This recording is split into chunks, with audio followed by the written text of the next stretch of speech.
good day to be indigenous. Get up, stand up.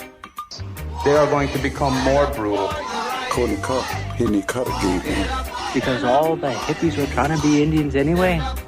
They're going to become more repressive because it's a matter of dollars and their illusionary concepts of power. Hey, Victor. We must live in balance with the earth. And also with recent happenings at Wounded Knee. I am awake. Welcome to Native Roots Radio presents I'm Awake, and I'm your host, Wakanja Hade. Hey, Kadagi, to all my friends and relatives in four directions. You are listening to Native Roots Radio presents I'm Awake, and I'm your host, Robert Pilot, and we discuss local, national, Native news and events. And as you know, Chujunk, Native issues are human issues, and human issues are Native issues. Yes, they are, Dega. You are right. This portion of the show is supported by Native American Community Development Institute, or NACD, in Minneapolis. Hey, it's Thursday, and we have our friend Robert Lilligren on in just a minute here. Hey, Robert, we're going to, the governor of Wisconsin always seems to want to send us something on your day, so we're going to have to listen to him. I'm just kidding.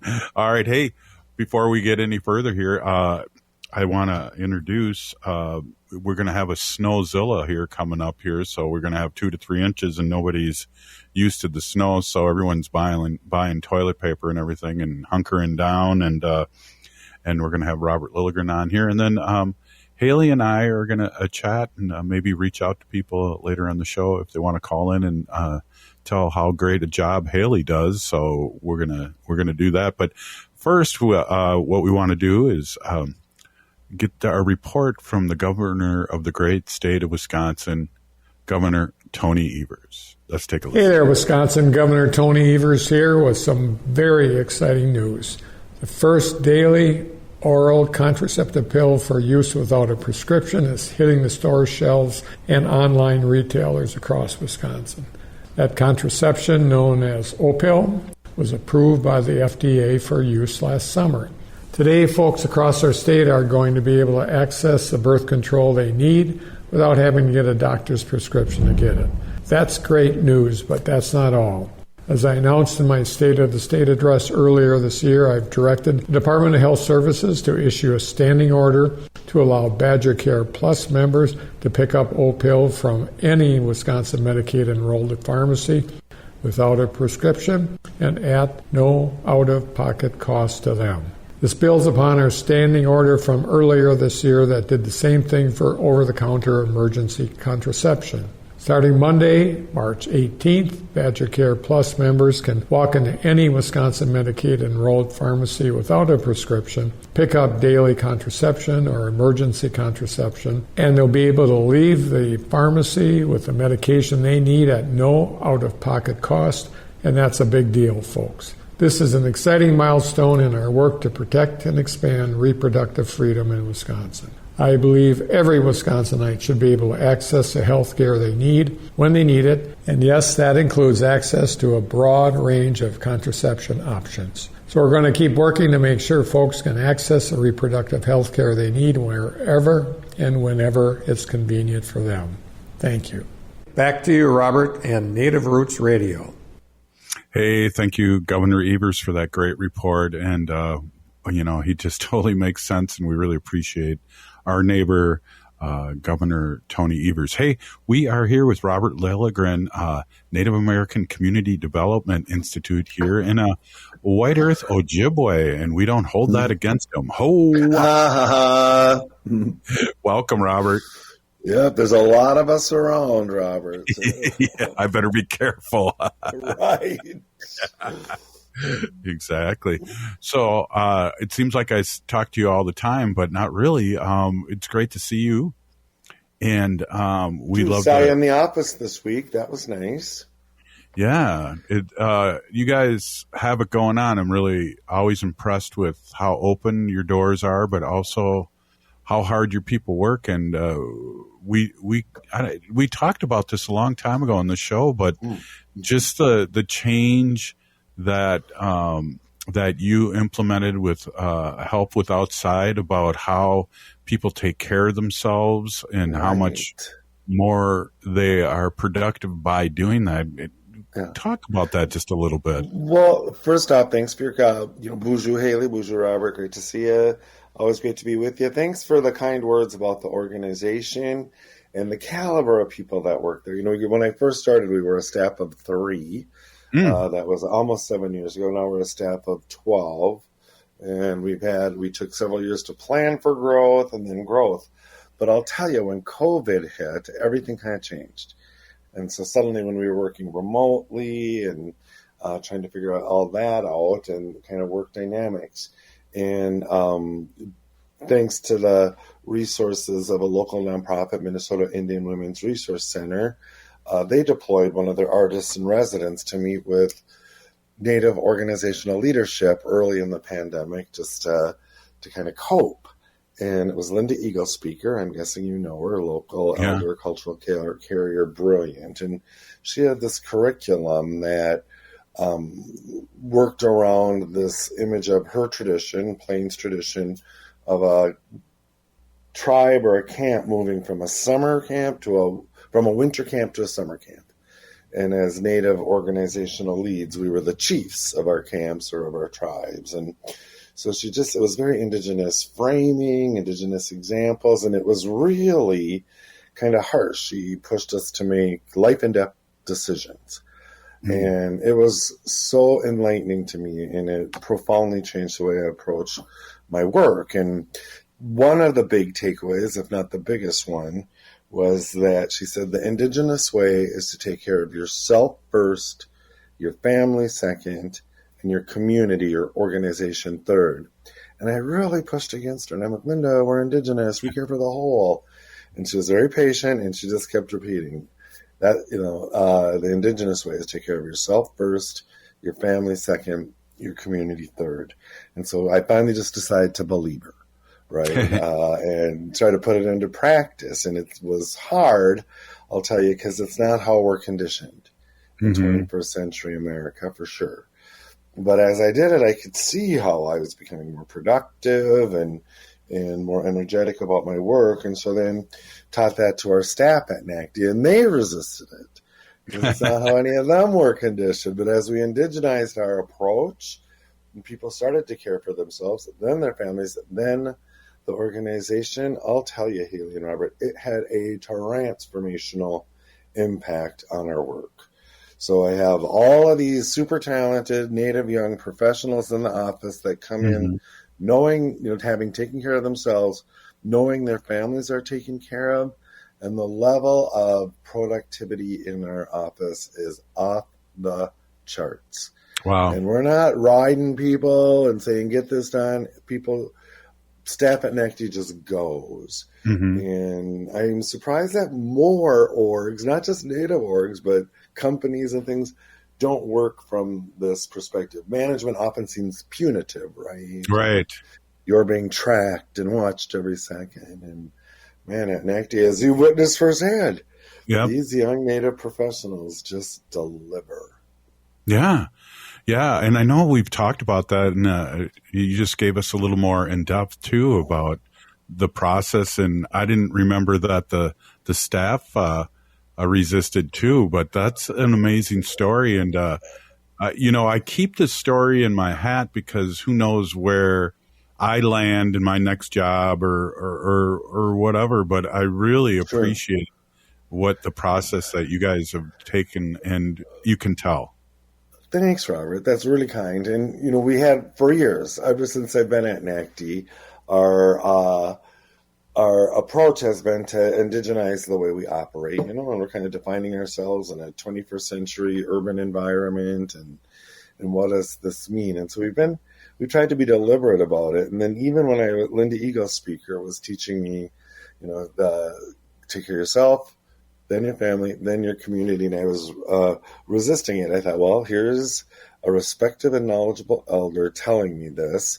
And if I really believe and embrace the idea of indigenizing our work at NACD, then I have to try it. I have to at least try it. And it's kind of a little secret, right? I think most of my staff thinks I'm the easiest boss in the world because I'm always encouraging them to take care of themselves and their families. But the little secret is I get so much more work out of them because of the kind of whole selves that they bring to their work. Wow, really cool. Hey, this is Native Roots Radio presents I'm Awake, and we're with Robert Lilligren, CEO of Native American Community Development Institute here in the Minnesota Twin Cities. We'll be right back after this short break. Oh, wow.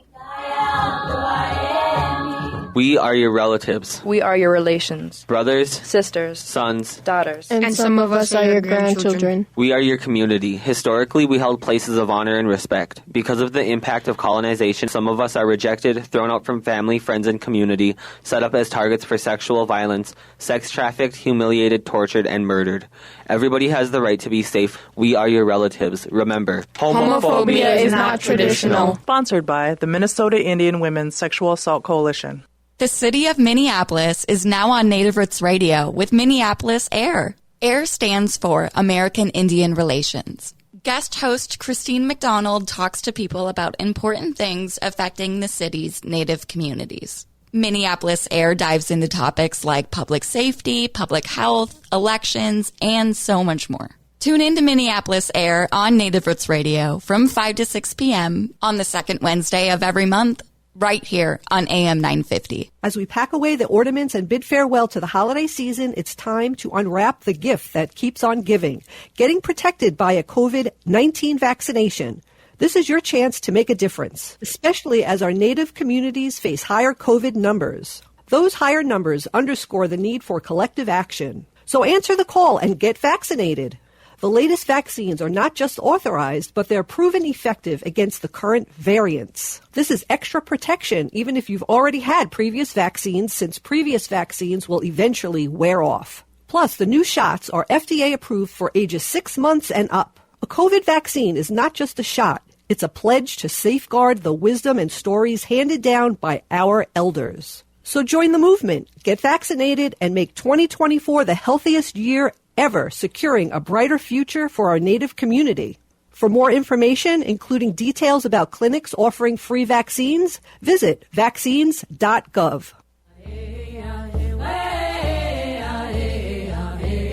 Hi, I'm Ricky Bedlock of Leonard Skinner, and you are listening to Native Roots Radio right here. And we're back to Native Roots Radio presents I'm Awake, and this is Robert Pilot. This portion of the show is supported by All My Relations Arts and their current gallery exhibit Okizi in partnership with the American Swedish Institute, now until April 13th off of Franklin Avenue in Minneapolis. Right on. Hey, we're here with Robert Lilligren, Native American Community Development Institute here in the Twin Cities, Minnesota. And we just love having a conversation.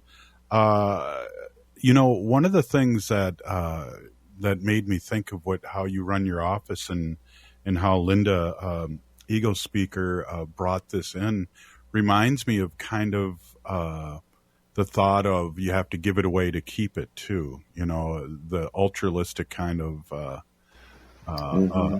thing. And it's such great conversation. Agree. And it is kind of similar to that concept. And, you hear these ideas, give it away to keep it, or self-care and the importance of caring for yourself. And formally, I was like, yeah, good idea. We'll see where that would go or something like that. But from my experience anyway, when you really center that in an organizational operation, it has impact. So I can give it a full-throated testimonial here. Yeah, I wanted to make sure I sent you a message, Robert. Are you good for another segment, or do you have to bolt after this one? I thought I had to go, but I'll stay for another segment. I can stay. Okay, cool. Because I always feel like we're just getting the meat and potatoes of it, and then you have to go. So I appreciate you being able to hold on again. My pleasure. So we'll talk a little bit then in the next segment about what's happening here politically, but what's happening for you and your organization, and what's happening in Minnesota that you see in a good way, or what we need to work on. I just had a nice conversation with one of your guests when you had at my show, the Minneapolis Park Board, and they are really being proactive in a lot of ways, and hopefully that'll help the community. Agree, and I'm thrilled that you brought that up. And we hadn't prearranged this, but I actually was going to talk about the Minneapolis Park Board. Oh, come on. And so, no, I was. I have their Indigenous Reconciliation Action Plan up right in front of me right now. So that was going to kind of be my remarks. And so folks who aren't from here know we have an individual unit of government, our elected Minneapolis Parks and Recs Board, that's responsible for our world-class park system here in the Twin Cities. And over the last few years, I guess, they've been working on and since passed what they call their Indigenous Reconciliation Action Plan. And it's just been kind of in my work this week and in my thinking. One of our good friends and colleagues and a former guest here, Carrie Day Aspinwall, my Ojibwe sister, is the park's first Native community liaison. And so she's helping navigate some conversations. NACD, our organization, is about to go under contract with the parks to help them with some of this Native community engagement.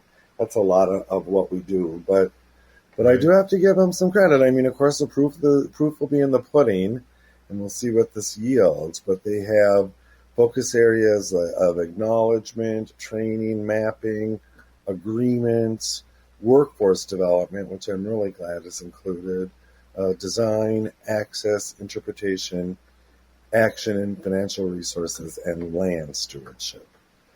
So they're putting a real framework together to do some work.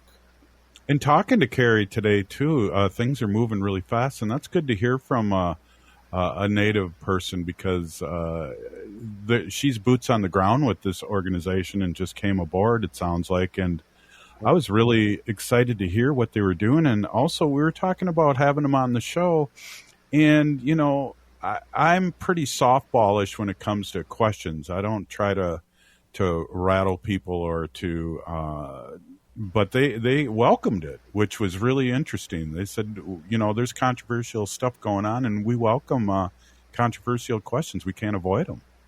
Nope, and I like that, right? Truth-telling. It's time for some truth-telling, and, you know, so that's going on here locally in Minneapolis, in our regional government, and, you know, some folks know I'm a representative, the first Native rep on our Metropolitan Council, which is a 7-county metropolitan governmental unit. And we're a planning agency, so we're starting to prepare for our year 2050 comprehensive plans for all of the communities in the region, setting design guidelines. And while that's going on, we're really integrating a lot of Indigenous perspectives, seeing land and water as relatives.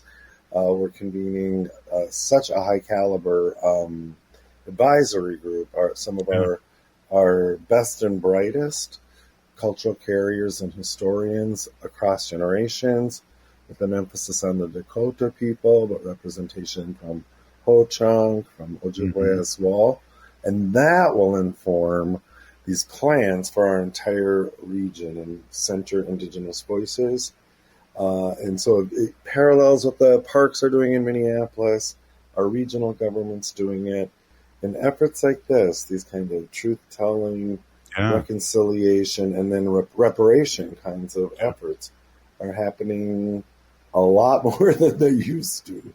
Right.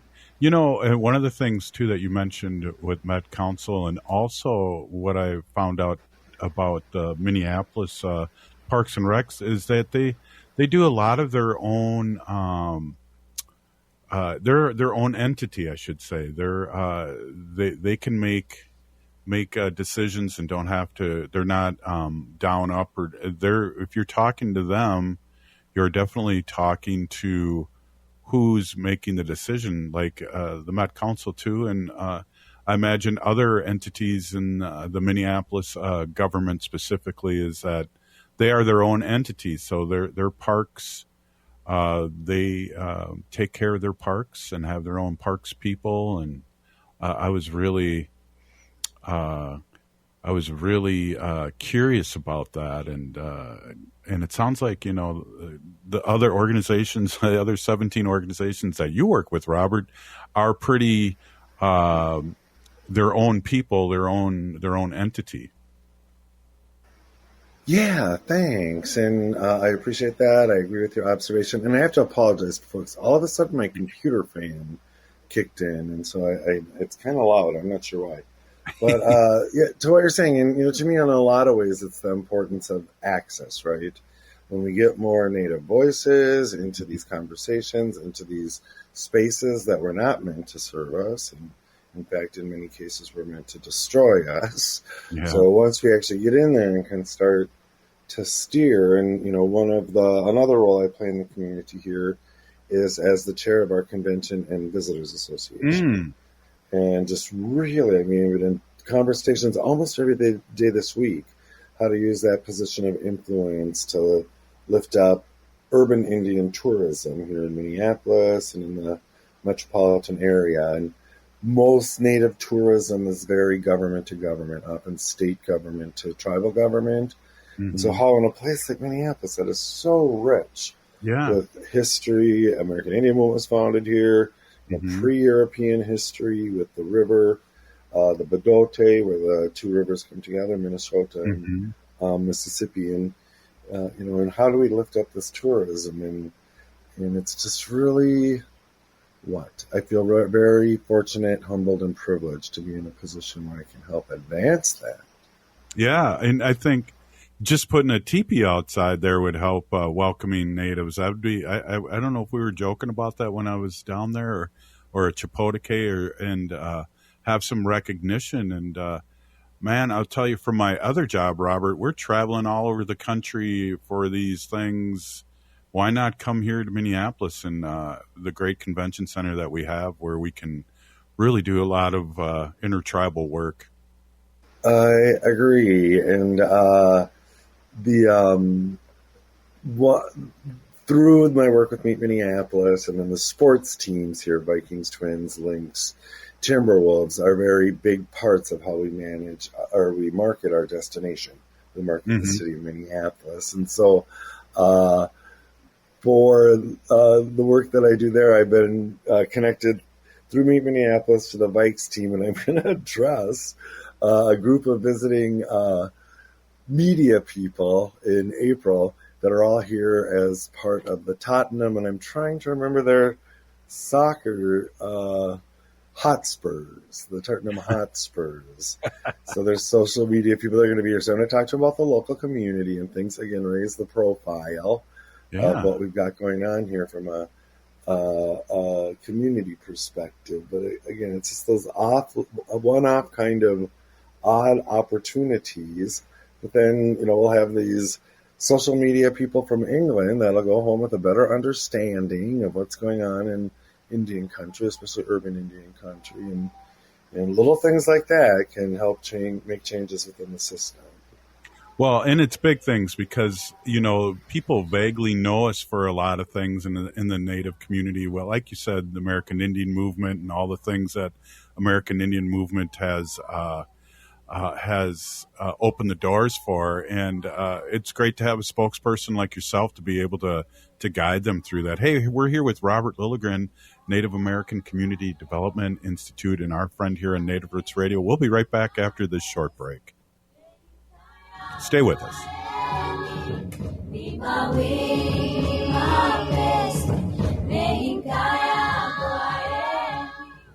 Attention transit customers. On Saturday, March 16th, Metro Transit will make changes to transit service within your community. As we do each quarter, we review our resources and ridership trends. These service changes continue our ongoing work to best serve customers throughout our system with our given resources. A summary of the upcoming service changes and a preview of the updated schedules are available now at metrotransit.org. Minnesota has the only original wolf population in the continental United States. And 80% of Minnesotans believe the wolf should be protected. Howling for Wolves is asking Minnesotans to respect our true wildlife manager, the wolf. Their survival is critical to our ecosystems, our communities, and even our economy. As highly intelligent animals with strong social bonds, Minnesota wolves deserve to be protected and admired. Learn more at howlingforwolves.org. Let's live and let howl. Life can be hard. Sometimes it feels like there's no answers, like there's no way out.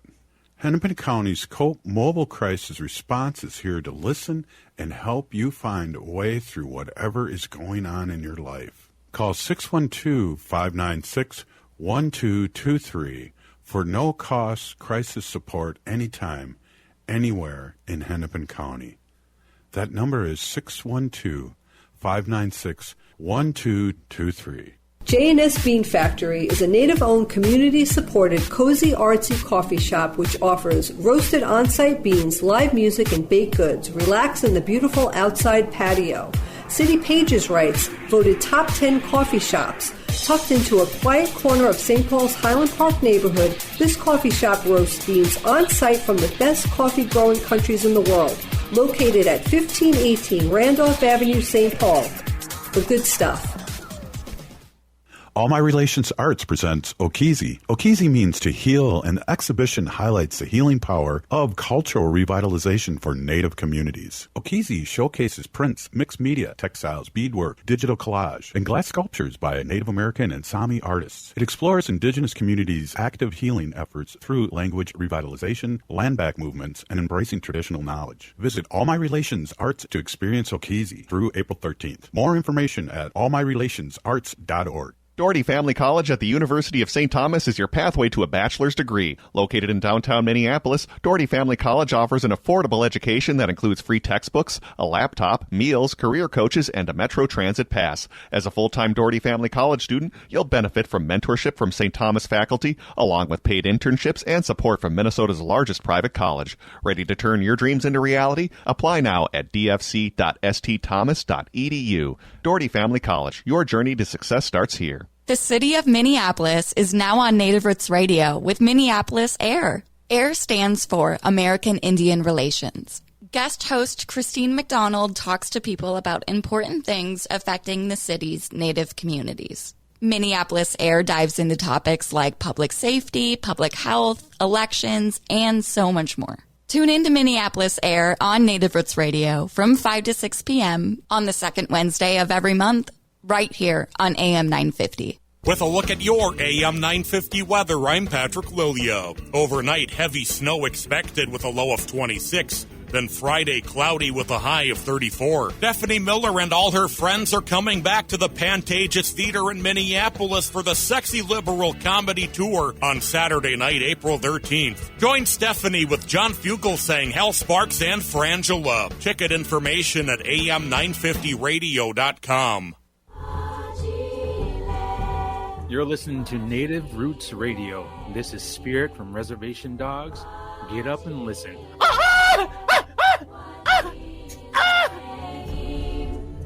Welcome back to Native Roots Radio presents I'm Awake, and this is Robert Pilot.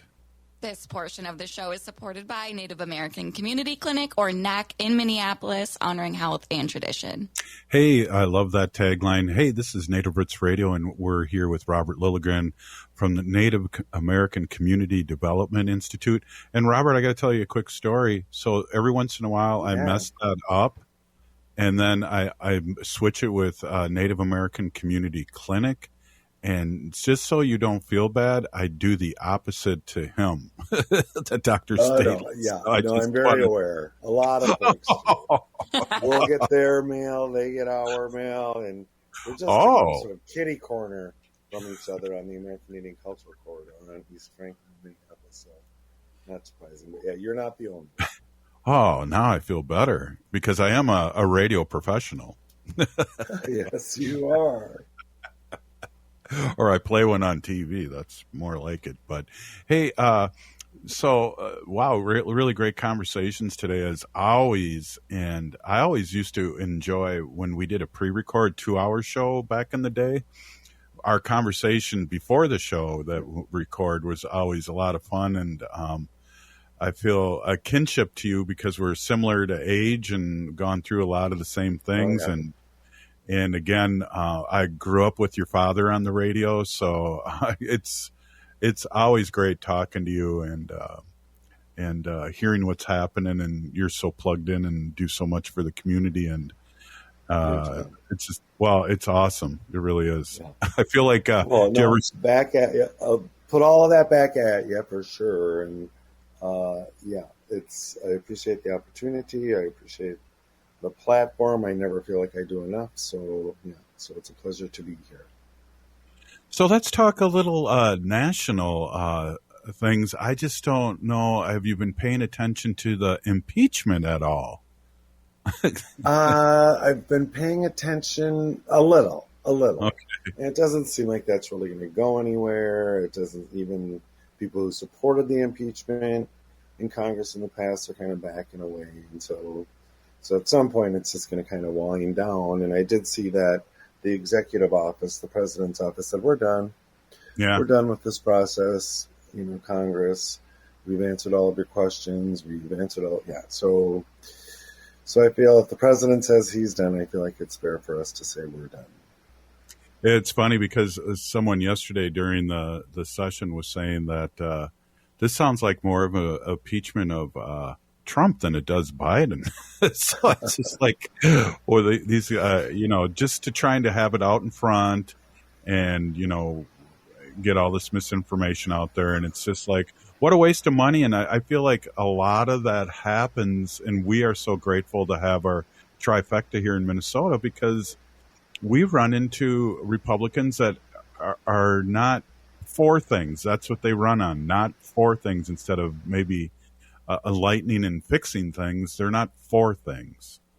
Right. And how productive is that in governance, and as someone who was in government for a long time, it's most effective when people can sit, negotiate. Really, I felt almost all part of governance.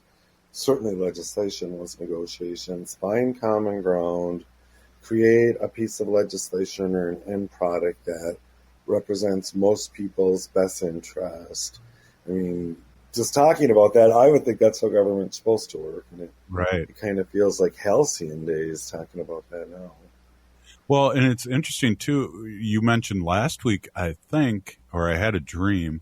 You know how it is when you're my age, Robert, but that you were kind of surprised when you became a city council person that not everyone was on the same page of, like, let's help people. Instead, there was a lot of haggling, a lot of political stuff and backstabbing in the background, and that wasn't always the focus. Right. Well, what really surprised me is I kind of started to learn about government. I was a resident activist, a community activist, and I just found my way to some policy tables and stuff where different units of government would be represented and elected officials might be there. And it just floored me to learn that they didn't all get along. They didn't agree. I mean, I was a fairly mature person at that time.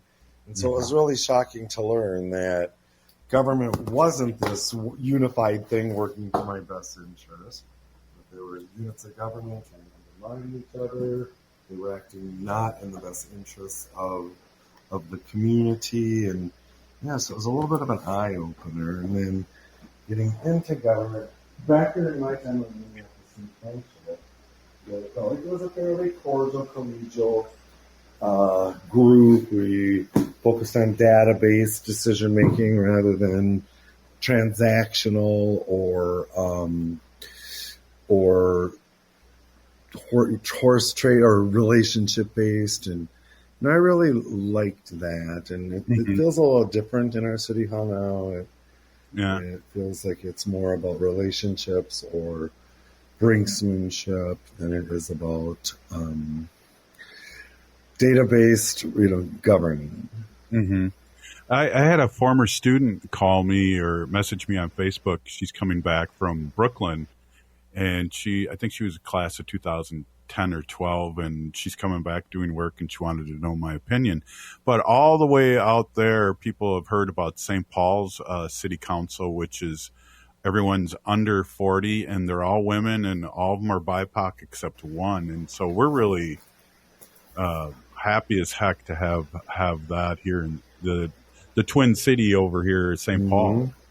No, hats off to St. Paul. It's a good, progressive, common sense kind of council. It's very young. Like you said, it's all women, which I think is thrilling, and super majority BIPOC. And so, and it seems like they're doing a pretty good job. It's a very new council, and so They're yet to be tested too much, but it seems like they get it. Right. I was going to ask you, and you kind of touched on that just a few minutes ago about being on the city council. And prior to that, what made you run for city council? I've never asked you that. Oh, okay. So way back when, I was very engaged in my community, primarily at a very grassroots level, organizing in the community and things. And I was serving on 8 different community-based kind of boards or councils or advisory groups at this point. So I was coming into contact with the system and could see the decisions that were being made. And I was a small business person. I was developing, rehabbing houses right on my block in the Phillips area. And so I was in the city a lot.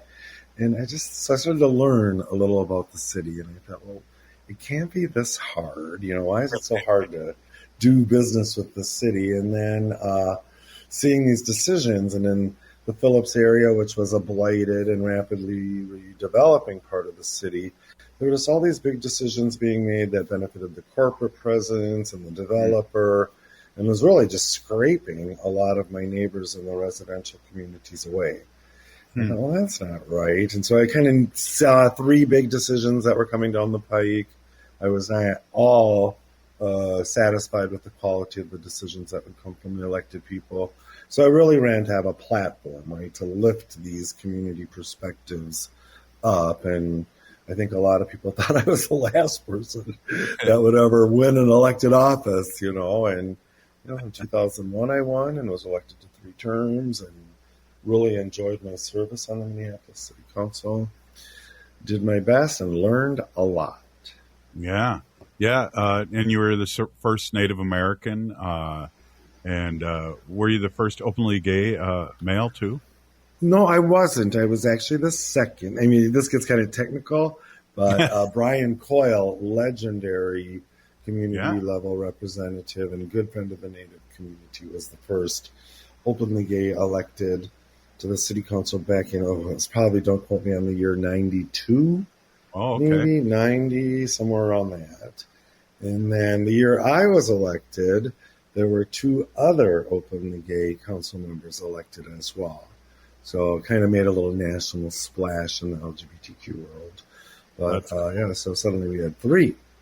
And I'll tell you, I was just talking to someone else about this because on a board I serve on, we just recruited another Native representative, Shelley Buck, former Prairie Island elected, who now runs an organization here right in downtown Minneapolis called Owamnio Neokadeapi, around the falls here, and she's just doing brilliant work. So she's joined the board of Meet Minneapolis, where I chair, and so I was making this observation that when you're the one in the room or the one voice at the table, it's one thing. But suddenly when there's another one, it's something else, right? So at Minneapolis, it's having 2 Native voices suddenly speaking. But back when I was elected to the Minneapolis City Council in 2001, suddenly we had 3 openly gay men, and it changed things. It's different when you have allies. Yeah, definitely. It was interesting too. You had a lot to do with the Greenaway, didn't you? The bike path? That was before I was elected. I served on the board of what's called the Midtown Greenway Coalition. And at the time, it was primarily an advocacy group to build a citywide bike freeway, essentially, along a rail corridor that goes from the Mississippi River to our chain of lakes. So literally across the entire segment of South Minneapolis. And so I was on the board there and an advocate for not just that investment, but more investment in biking and walking, active transportation options. And during my time on city council and since, actually, with the transportation policy planning funding became kind of an area of special work and knowledge. It's very convoluted and arcane and but... Well, I saw pictures of before and after a couple of weeks ago that went on Facebook, and it's amazing what happened down there for that bikeway. It's amazing. Right. Well, and I lived just right there on 29th Avenue, 29th Street and 3rd Avenue. So I remember when it was abandoned, there were a series of grisly murders of Native women where some of the bodies were left there. And I knew that was going to be transformation. I was going to bring new people into our community where people can mix and learn about each other. And it's been wildly successful. Yes, definitely. Hey, Robert, this has been fun. And we even got a chance to hear some history, which I didn't know, and I'm sure our listening to audience didn't. So we really appreciate you and appreciate you coming on. It is always a pleasure. Gigawaba and Haley, Robert. Right on.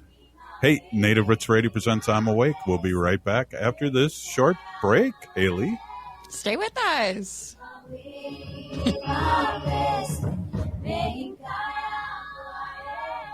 J&S Bean Factory is a Native-owned, community-supported, cozy, artsy coffee shop which offers roasted on-site beans, live music, and baked goods. Relax in the beautiful outside patio. City Pages writes, voted top 10 coffee shops. Tucked into a quiet corner of St. Paul's Highland Park neighborhood, this coffee shop roasts beans on-site from the best coffee-growing countries in the world. Located at 1518 Randolph Avenue, St. Paul. The good stuff. All My Relations Arts presents Okizi. Okizi means to heal, and the exhibition highlights the healing power of cultural revitalization for Native communities. Okizi showcases prints, mixed media, textiles, beadwork, digital collage, and glass sculptures by Native American and Sami artists. It explores Indigenous communities' active healing efforts through language revitalization, land back movements, and embracing traditional knowledge. Visit All My Relations Arts to experience Okizi through April 13th. More information at allmyrelationsarts.org. Hey, if you're like a lot of people, you're probably relieved that the holiday celebrations are over. But there's one thing that might stay with us from the holidays besides all those gifts, and that's COVID-19. Numbers from COVID are going up as we spend more time inside. And Native Americans are seeing even bigger case spikes. With all the indoor celebrations over the holidays, you may have unknowingly been exposed to someone with COVID-19. That's why it's important to stay vigilant. If you notice any symptoms like a fever, a tickle in the throat, or heavy fatigue, take an at-home test. They're still free and can be ordered at sayyeshometest.org. If you do test positive, you're eligible for free treatment, and no health insurance is required. Visit health.state.mn.us to connect with providers and receive your treatment. Let's make 2024 the healthiest year ever, securing a brighter future for our Native community.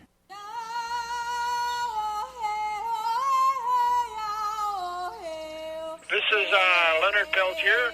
I am in Coleman 1, U.S. Penitentiary, and I'm listening to Native Roots Radio. And we're back to Native Roots Radio presents I'm Awake, and this is Robert Pilot. This portion of the show is supported by Howling for Wolves, protecting wolves for future generations.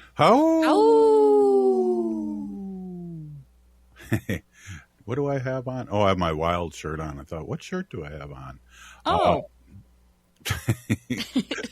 So, awesome to hear from Robert, and he sent me a text apologizing that his fan was loud on his computer and it's about to blow up.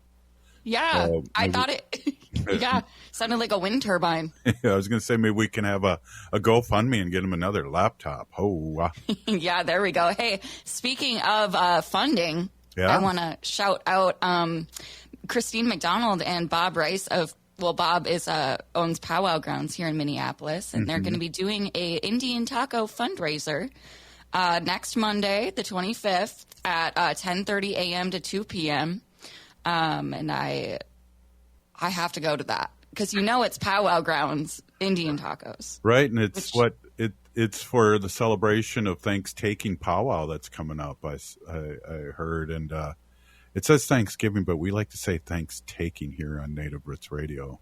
Yeah, and it looks like they're changing that name too. Thankfully, it'll be the Minneapolis Celebration Powwow. Cool. Yeah, that's awesome. Hey, what else is going on? I don't know what's going on here. I'm going to be in New York working on, our natives, hanging out with natives in New York. And it's funny, Wendy and I are going to go see a famous lady that has been doing her thing for 80 years. I can't think of her name, but she does all the animal stuff, and we're going to go see her speak. And so that's going to be exciting when we get into the city. Yeah, absolutely. What else is going on? Well, that Indian Tacos fundraiser will be happening at the Minnesota Chippewa Tribe Building, 1308 East Franklin Avenue in Minneapolis. And then also next Monday is NAC, Native American Community Clinic's full moon ceremony, again happening at the Little Earth Gym in Minneapolis. Monday the 25th, and then next Tuesday, March 26th, from 10 a.m. to 5 p.m., the Minneapolis American Indian Center is hosting a hiring fair at their temporary office at Many Rivers East off of East Franklin Avenue in Minneapolis. You can bring your resume if you have one, and there will also be job applications on site, which, sounds like a really great resource. Yeah, it really does. I'm sorry I'm going to miss that because there's always a lot of opportunity to amplify people's voice that are going to be there tabling. And we've partnered with a lot of the groups that will be there looking for people, the workers. And it's still at that point where we have a shortage of workers, and a lot of it has to do, and maybe you can help me with this, Haley. I believe a lot of it has to do with the low wages that people did not want to return to after the pandemic. Yeah, or like Robert was talking about, bosses that just micromanage you. Yeah.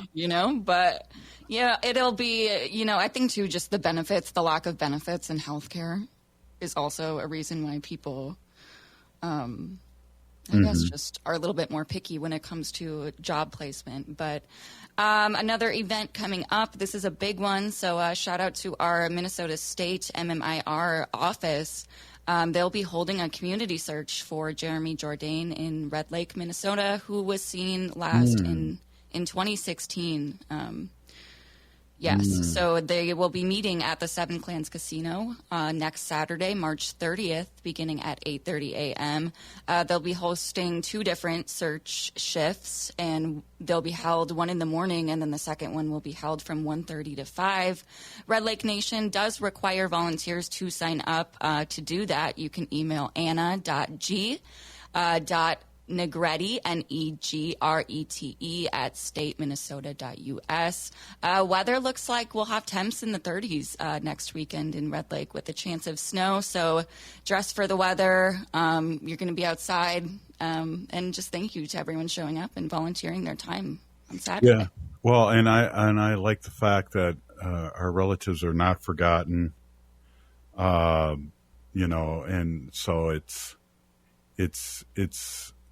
a heartfelt thank you, big peeny gigi, to these organizations that still look for our relatives that have been gone. It hasn't been a couple of weeks; it's been a year or so, and so we're excited about that. Yes. Again, this community search for Jeremy with the MMIR office will be happening next Saturday in Red Lake, and you can contact the Bemidji Police Department or submit an anonymous tip to crimestoppersminnesota.org if you know anything about Jeremy or his whereabouts. Really good thing to bring up. Really. Yeah. Well, while we're on the topic of MMI, I just wanted to shout out our friend Ricky Medlock's new single, "Never Run Out of Road," which every play donates to the National MMIR office, and MMI standing for Missing and Murdered Indigenous Relatives. So go stream that, and every stream will donate to that. Well, that'll be good when you have your music show here on the mighty AM 950. You'll be able to play him once a week and get some bumper music. Yeah, there you go. There you go. What else is going on? I know I'm still just kind of, I want to try and get outside and do my walk because I haven't walked today. And, I walk a good 10 to 15,000 steps a day. And early in the morning, I wasn't able to get out, but I want to get out before the big snowstorm. And, I'm old now. I want to be careful. I don't want to slip and break my hip. Yeah, I know. No more round dancing for you. Ooh, that always messes up my hip. I got to break out my skis. Yeah. And, you know, Again. I saw somebody skiing with their dog. It was kind of a TikTok famous thing, and it was funny. But this person had no poles, too. And I know you ski without poles, and that's made me think of you. Yeah. Well, I grew up skiing without poles, okay? And that's just how I learned. And I just realized I think I kind of looked a little dumb out there without poles. So I started skiing with them, okay? And I didn't know there's a correct way to hold your poles or strap them on your wrists, apparently. Yeah. So, yeah, it's a thing, I guess. You can get skiers' thumbs, and it's actually a UCL tear in your thumb. Oh, so I have that. Right. That's right. Jeez. I was wondering why you were wearing that sling. Yeah. And but, seeing that I don't micromanage you as an employee, I was afraid to ask, but now I'm asking here on live radio. Oh, well, thank you. You can ask as my uncle. But yeah, there you go. Not as your boss. There you go. That's right. Jeez. And for all you that are first checking in, chujunk means niece. So when I say that in the beginning of the show, and I make Haley agree with me once a day with Native issues are human issues and human issues are Native issues. And then sometimes I play the applause too, but chujunk means niece. Yes, and I most of the time will reply with Daga, which means uncle in Ho-Chunk. So there's a little Ho-Chunk language for you. Yeah, a little class here we're having over the air here for you people that are considering speaking Ho-Chunk. Yeah, which speaking of Ho-Chunk, we should go to classes. We should go to language every Wednesday, which is very cool that they have that. Right, and there's more opportunities in that, and but you're right. They want the instructor that's fluent wants you to be there, so there's no quick kind of over Zoom or whatever. Yeah, probably best to be there. Yeah. Well, when I come back from New York, we'll make sure we start going, and maybe you'll come here and do the show with this cleaned up studio, and then we'll go right there. Yeah. Hey, if you are listening to the show, Haley, you are part of the resistance. From Chief Plentycoops, the ground in which we stand on, it's sacred ground. It's the blood of our ancestors. We need to resist, divest, join a group, run for office, vote. We're still here. We are the 7th generation. And free Leonard Peltier now.